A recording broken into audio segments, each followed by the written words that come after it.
Yeah, so I am still struggling to compile my code, but that's pretty much the only struggle that I'm doing.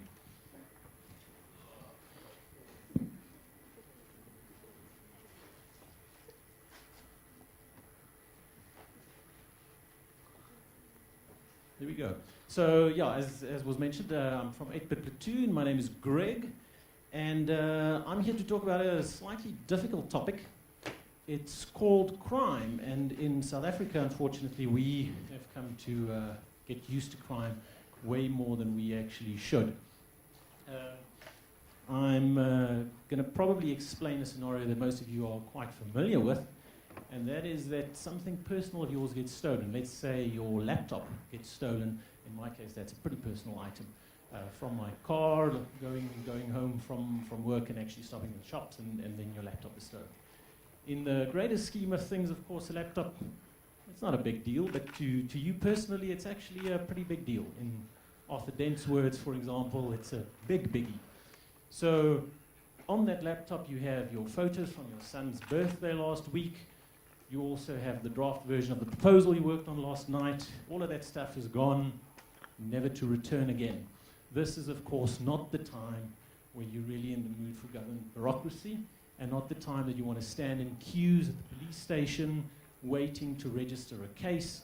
Once you finally get to the front of the queue, they tell you, oh no, by the way, you're at the wrong police station, and then you need to go to another one, and then you drive to the next one, where luckily it's the right police station, but it still takes 10, 20, 30 minutes to fill out paper documentation to just get a case registered.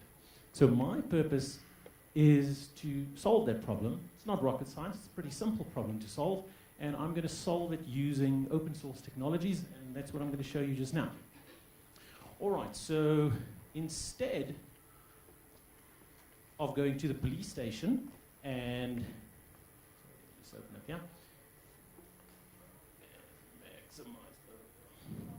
instead of going to the police station and having to fill out stuff on paper, you go to a web application and you start by completing the information of that of the incident that occurred on a web application. Of course, this is a website, so it can open in a browser, but this is fully responsive using the latest technology, so this can resize down to a mobile device, so you can access this via any channel, tablet, mobile phone, or of course your normal computer.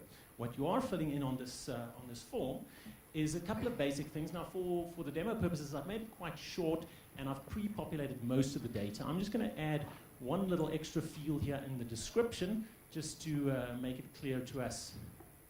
Ooh, Toyota. Let's just put something there that's unique to this individual transaction. And then there's two other fields that's quite important for crime reporting or for incident reporting. Oh, is the internet now down?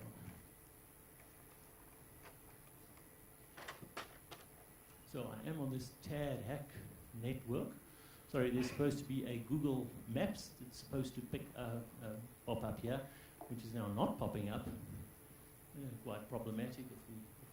I can't connect to my own network now. So effectively, there's a Google Maps API there where I'm going to be pinning my location, and then I submit the transaction into the backend. The key other important field there is the incident type. So I'm going to be selecting theft here. And then I'm taken to this next page where I'm giving the ability to download a victim information pack. This is a PDF document, quite a simple document, that shows me the details of my individual transaction. For the demo purposes, it's quite small, of course, and then below that, some additional information as a victim of crime, explaining the process, etc., that I'm going to be able to go and follow and get my stuff registered at the police station. All right, this of course is then quite handy. I can go to the police station, I have a unique reference number, documentation can be populated, and all of that's cool. But that's not the end. This is actually just the means to the end, because now what we've actually created in the background is a valuable piece of data that can be used for various other purposes. So I'm now going into a data visualization platform here, where I'm now actually using that data that was submitted and actually using that for whatever purposes make sense. So I'm looking at it from a time series point of view here. Here I'm looking at the year to date, but I can of course filter this to the current month. I can filter it to a particular day. I can see the individual details of every transaction that took place. But if I'm interested in more high-level aggregated data, I can, of course, view that as a dashboard.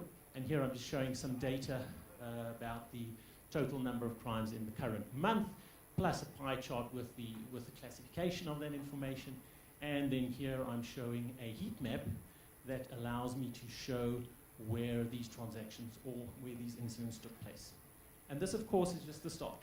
Anything can take place from here. That's me. Great. Ladies and gents, that was 8-bit platoon. Thank you, sir.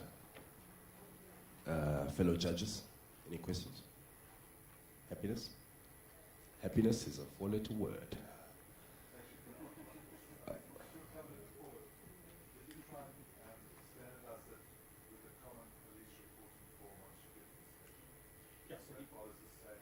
So the idea is that the data is actually properly structured, and that effectively, if the police simply have the ability to call the same guy, they can pre-populate the data into the same format. Yes, actually, yeah. I have some internal knowledge about that.